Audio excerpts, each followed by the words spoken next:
Hey, you! Are you an unemployed actor? Do you feel like you'll never work again? Do you feel hopeless and overwhelmed with anxiety as the Hollywood industry, already rocked by layoffs, faces a possible industry-wide shutdown as writers, directors, and actors fight for fair wages and practices? Well, you're in luck. This video is for you. Come on down.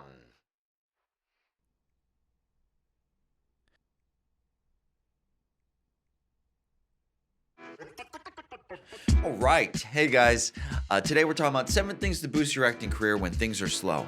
If you don't know me, my name's E-Kan Soong. I've been working actor here in LA for over 10 years. Now, I noticed that a lot of actors don't talk about this, and I realize why. It sucks. I mean, life as an actor is great when it's busy, but when it's not. So, before we get into those 7 things you can do for your career, we're going to talk about the industry briefly as a whole and define what it means to be slow. It means you're getting less auditions, even less bookings, or it just feels like it's dead. Now, it's time for some real talk. You have to look at yourself as a business. You want to get paid for your services. You're going to have expenses. And first and foremost, you want to keep doing it, which means you have to survive. So many actors don't make it because they're not looking that far ahead. We're talking about 5 years, not 5 months. Slowdowns in our industry are inevitable and normal. Our industry is just like any other industry. It has seasons. Some are drier than others. And then there are trends that happen within our industry. Like, say for example, a certain type of genre of TV show could be popular one season, like 1-hour family dramas, and next year it could be half-hour single cam comedies. Or it could be that your type is just not in demand right now. These are all things that are out of your control.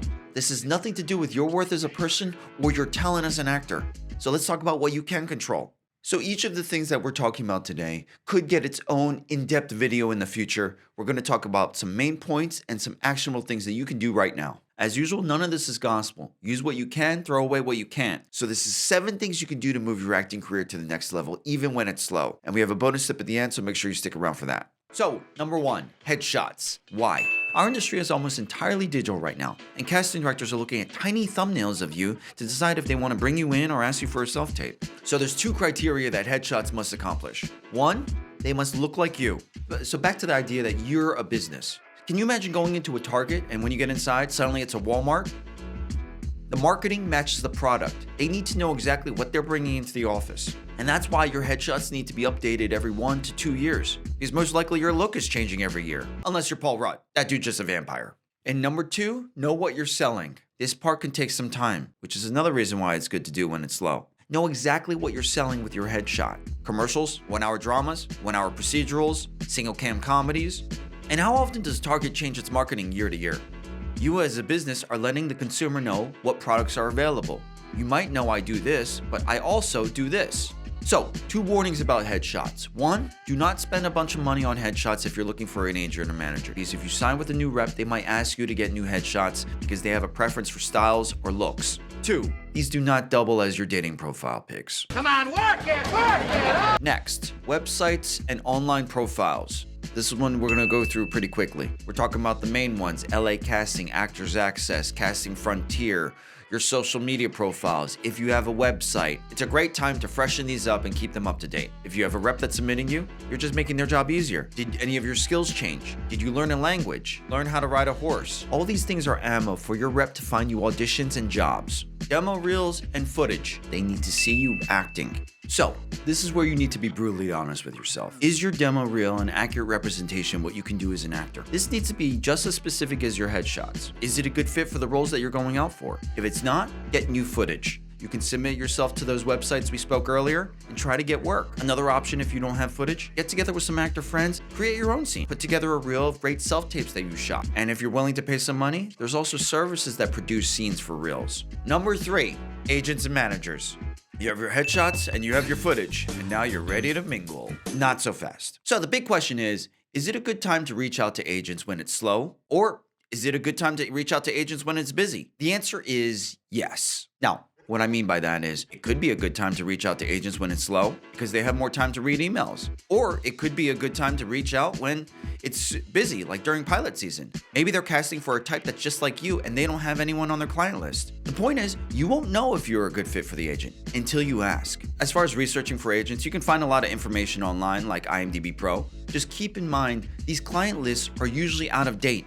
Another website is Talent Link. It's a service that helps actors find agents and managers for free every month. This process can be really daunting and nerve-wracking. But remember, this is a two-way street. If they're not interested in you, you don't want them anyway. Every no you get is one step closer to a yes. Number 5, collaborate. You might think that you can navigate this industry alone. Probably not. It's not just that it's really hard. It's just that working with other people makes it more enjoyable.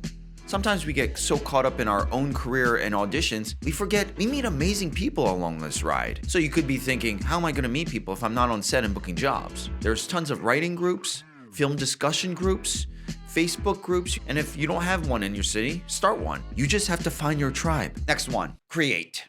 Anything. It could be a poem, it could be a painting, write a short film, shoot a sketch, create a YouTube series. You know how you have all these amazing things that you wanted to do, but you were too busy running around to auditions? Well, now's the time. You can actually create just for the sake of creating, without the expectation of a reward afterwards. This is really good practice as an actor because so much of our lives is auditioning and not getting the job. Sure, maybe you don't want to quit acting to become a writer or a director, but learning those things will help your acting in the long run. I've written and produced and directed in the past, and it's one of the most fulfilling experiences of my life. So, a couple ways to get started. Anne Lamott's Bird by Bird. It's a great book. It's about writing, life, and art. She's brilliant, and it's very easy to read. And of course, Julia Cameron's The Artist's Way. You probably heard of this before. You've probably done it a couple times.